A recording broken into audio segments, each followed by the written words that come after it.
Weeks time, I think. I think it's the best record we've ever made, which I don't always believe when you finish. By the time the records come out, I normally finding fault with them already. Picture this, April 20th, 25. Chaos erupts after Elvis Costello's live interview sends shock waves to the music world. In just a few chilling words, he exposed a long-buried, disturbing clash with Agnetha, ABBA's beloved star, and what he said shattered her perfect image, revealing a darkness no one was ready for. You probably heard of the brief period in the late 70s when punk collided awkwardly with pop.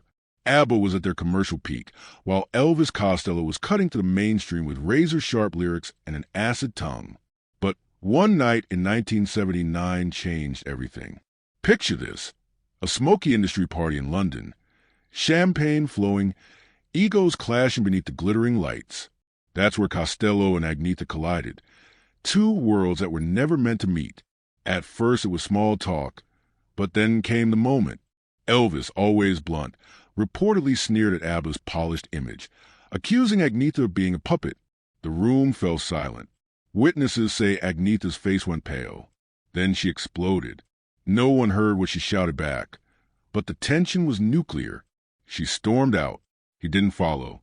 The two never spoke again. But what happened in that room festered for decades. Costello admitted the bitterness stayed with him. Not just because of the words, but because of what he saw in Agnetha that night.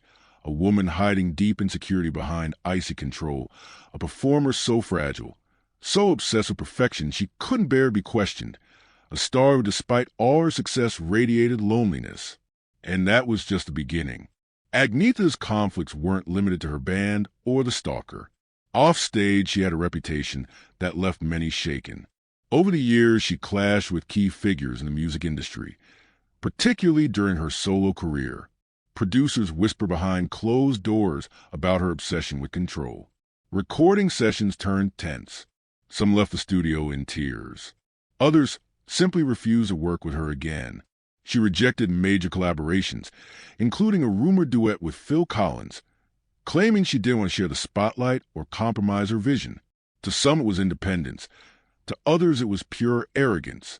Several well-known Swedish artists accused her of being cold and dismissive. Words like impossible, paranoid, and emotionally unstable floated through industry circles. One of the most explosive meltdowns came in 2004. After years of silence, Agnetha released her much-hyped comeback album, My Coloring Book. Expectations were sky-high.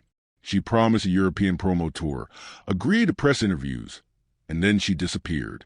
Called in the studio. I heard a rumor that Joey's going to remix it again. I can't believe he's going to be so foolish as to do that, 'cause it sounds really good. I've heard a rough tape of it. After just a few brief appearances, she canceled everything. No explanation. No goodbye. The label was livid. Millions had been invested. Teams were left scrambling. Whispers turned into rumors, panic attacks, breakdowns, shouting matches in hotel rooms. Some insiders claimed she locked herself in and refused to come out. Others said she collapsed backstage in tears, screaming she couldn't do it. At one point, she allegedly threatened to burn the contract and walk away from music forever. What the public saw was a canceled tour. What insiders saw was a woman unraveling. Again, behind the harmonies and glittering stage shows, Agnetha was already caught in a different kind of battle, one with her own band. Her relationship with Bjorn Ulvaeus had collapsed just a few years earlier, ending in a public divorce that was anything but peaceful. Picture this, performing songs about heartbreak with your ex-husband just a few feet away, night after night, pretending everything was fine. It wasn't. The tension was thick behind the scenes. While Benny Andersson and Annie Frid Lyngstad tried to steer ABBA forward, Agnetha grew increasingly distant.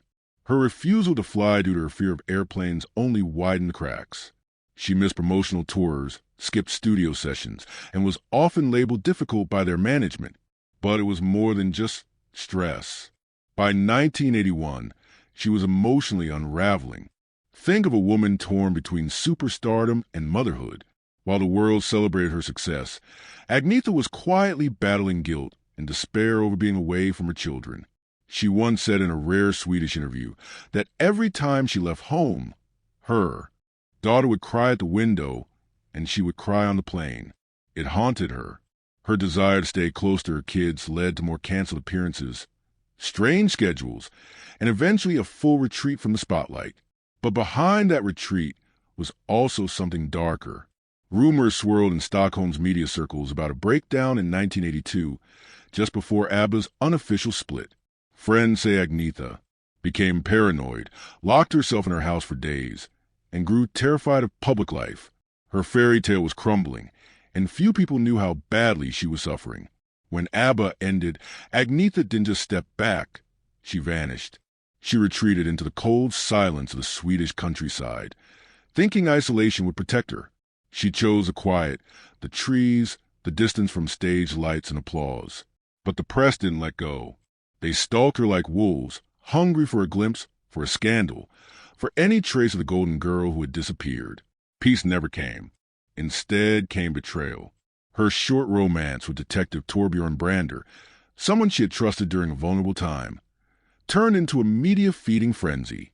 One day she was in love. The next, her most private moments were splashed across tabloids. He sold her out.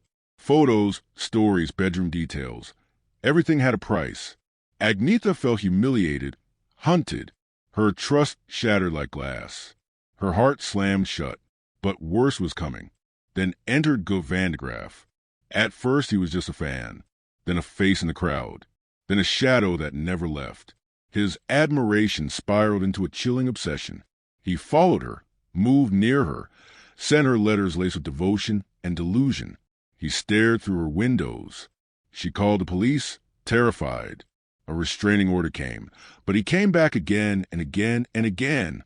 He was like a ghost she couldn't exorcise. No matter how many walls she built, he found a way to slip through. She started sleeping with the lights on, pacing at night, checking every lock twice. What had once been a sanctuary became a prison. Her estate, surrounded by gates, alarms, and silence, felt like a cage. Her world became one of shadows and whispers. Imagine being a global star and praying not to be seen. Agnetha, once adored by millions, now lived as a recluse, hidden from the world, haunted by it. Her life was no longer her own. It belonged to fear. The world had celebrated her, but behind the curtain, she was falling apart piece by fragile piece. In public, Agnetha maintained a fragile smile. Her interviews were brief, her appearances rehearsed, her expressions frozen in time. But behind that mask, something was crumbling. The pressure to stay perfect, to be the golden girl the world expected, was ripping her apart from the inside. By 2008, she had vanished from the spotlight. No more reunions, no red carpets, no interviews, just silence. It wasn't diva behavior. It was survival. She had reached her limit. Privately, friends whispered about long nights filled with tears, of panic attacks that left her gasping for breath. She refused to answer calls. Doors stayed locked. Even family members were often kept at a distance. For Agnetha, even speaking to strangers had become unbearable. The world had loved her voice, but never really listened to her pain. And yet, ironically, as she faded into the shadows, her legend only grew brighter. Fans around the globe clung to the image of the innocent blonde from ABBA. They sent letters, flowers, drawings, even poems. Some camped outside her estate, hoping for a glimpse. But they didn't know the real Agnetha, the woman behind the curtain. A woman bruised by fame, betrayed by love, and haunted by a past that refused to let go. She had once stood under the brightest lights. Now she was trying to survive in the dark. So when Elvis Costello opened up this year, he didn't just throw shade. He ripped the curtain off a decades-old illusion. In just a few words, he forced the world to see what had always been hidden in plain sight. That behind Agnetha's crystal-clear voice and flawless image was a woman locked in a constant war. Not just with the press, not just with those around her, but with herself. The Costello confession wasn't just gossip. It was a final crack in the porcelain mask she wore for years. A mask built from smiles, melodies, and silence, so thick it screamed. Suddenly everything made sense. The breakdowns, the disappearances, the walls she built around herself. What he said echoed like a final verdict on a life buried under fame, fear, and forgotten pain. People gasped. Headlines exploded. Fans were divided. But to those who had watched her vanish from public life, it wasn't a surprise. It was confirmation.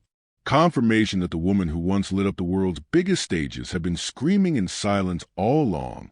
And perhaps now, finally, the world is ready to look past the glitter, the gold records, and the legend, to see Agnetha not as a pop icon, but as something far more tragic and real. A survivor of a fairy tale that slowly turned into a nightmare she never truly escaped.